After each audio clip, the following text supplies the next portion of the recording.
Public Television of Armenia, Maya Khachaturian. My question is for both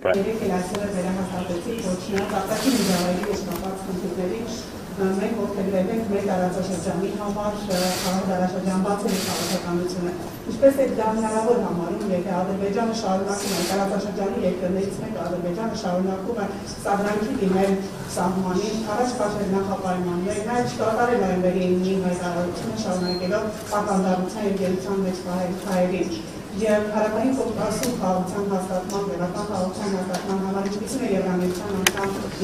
Լիտվայի դիրքորոշումը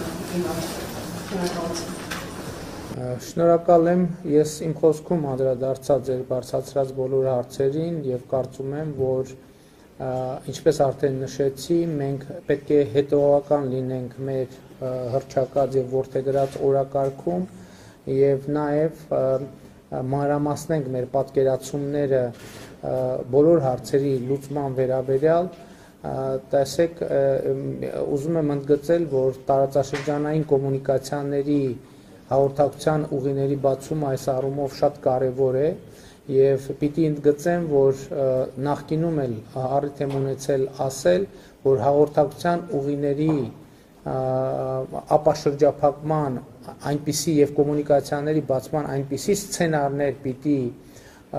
որդեգրվեն, որոնք ոչ թե խորացնեն մեկուսացումը տարածաշրջանի երկրների եւ ժողովուրդների միմյանցից, այլ ընդհակառակը նրանց խաղաղ գոյակցության համար պայմաններ ստեղծեն։ Ուրախությամբ պիտի արձանագրենք, որ ԵԱԿ Մինսկի խմբի համանախագահությունը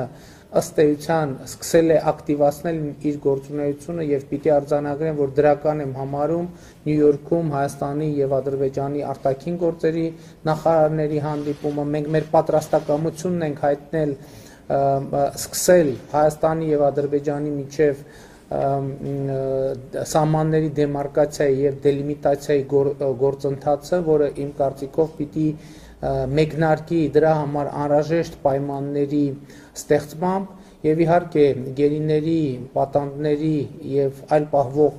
անձանց օր առաջ վերադարձը շատ կարեւոր խնդիր է։ Ես երեկ էլ մեր համայնքի ներկայացուցիչների հետ հանդիպման ժամանակ առիթ ունեցա ասելու, որ ինչպես նախկինում եմ հայտարարել, պատրաստ եմ հանդիպել Ադրբեջանի նախագահի հետ, մասնավորապես ԵԱԿ Մինսկի խմբի համանախագահության հովանու ներքո եւ Ադրբեջանը բարձրացնում է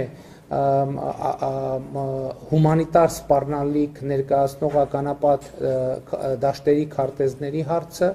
Մենք քարտեզների մի մասը փոխանցել ենք եւ ինչպես երեք ասացի, այդ պոտենցիալ հանդիպման ընթառաջ ես պատրաստ եմ ինձ հետ վերցնել բոլոր այդ օրինակ քարտեզները, որոնք հումանիտար սպառնալիք են ներկայացնում եւ անվտանգային գործառույթ չունեն մեզ համար եւ հույս ունեմ, որ Ադրբեջանի նախագահն էլ իր հերթին իր հետ կբերի պայմանական կամ ուղիղ իմաստով Ադրբեջանում պահվող գերիներին, պատանդներին եւ այլ պահվող անձանց, ընդ որում տվյալ դեպքում պետք է նկատի ունենալ ոչ միայն նրանց, որոնց գերեվարված լինելու փաստը հաստատված է պաշտոնապես, այլև այն մեր քաղաքացիներին, որոնք մեր տեղեկություններով գտնվում են Ադրբեջանում, բայց նրանց գերեվարված լինելու փաստը հաստատված չէ։ Նկատի ունեմ, հեշտ չէ խաղաղ զարգացման դարաշրջան բացելու օրակարգը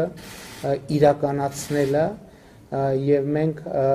բայց մյուս կողմից ես կարծում եմ, որ խաղաղություն այլընտրանք չունի եւ մենք քայլ առ քայլ հետեւողականորեն պիտի իրականություն դարձնենք այդ օրակարգը։ Շնորհակալ եմ։